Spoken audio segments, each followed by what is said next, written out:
Hello gas ನಿನ್ನ ಅಕ್ಕನ್ ಕೂರ್ಪ ಹಾಕಿದ್ರೆ ಡಾಕ್ಟರ್ ಸ್ಟಿಚ್ ಹಾಕಕ್ ಜಾಗ ಇರಬಾರ್ದು ಗೊತ್ತಾಯ್ತು.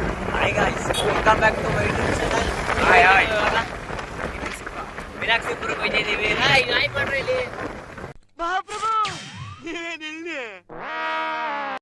ಫೈನಲಿ ರೀಚ್ ಆದ್ವಿ ಡೆಸ್ಟಿನೇಷನ್ಗೆ. ನೋಡಿ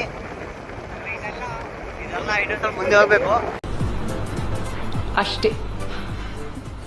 ಫೈನಲಿ ಮೀನಾಕ್ಷಿಪುರಕ್ಕೆ ಬಂದಿದ್ದೀವಿ. ಆದರೆ ಪೊಲೀಸರು ಬಿಡ್ತಾ ಇಲ್ಲ.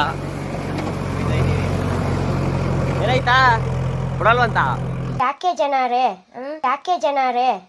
ನೋಡಿ ಪೊಲೀಸರು ಹೇಳಿರೋದು ಸಿದ್ಧವಾಗರಂತೆ ಯಾರು, ಅದಕ್ಕೆ ಮೀನಾಕ್ಷಿಪುರಕ್ಕೆ ಬಿಡ್ತಾ ಇಲ್ಲ. ಇಲ್ಲೇ ಇದ್ದೀವಿ ನಾವು. ನೋಡಿ ತೋರಿಸ್ತೀನಿ ಮೀನಾಕ್ಷಿಪುರ ಹೆಂಗೆ ನಿಮಗೆ. ನೋಡಿ ಗೈಸ್, ಇದು ಇಲ್ಲೇನೋ ಇದು ಮಾಡ್ತಾರೆ, ಕೆಲಸ ಮಾಡ್ತವ್ರೆ. ಇಲ್ಲ ಅದು ಮೀನಾಕ್ಷಿಪುರ. ನೀರು ಬಿಡ್ತಾ ಇಲ್ಲ. ಆದರೆ ಒಳ್ಳೆ ಪ್ಲೇಸ್ ಗೈಸ್. ನೋಡಿ ಗೈಸ್ ಬಿಡ್ತಾ ಇಲ್ಲ.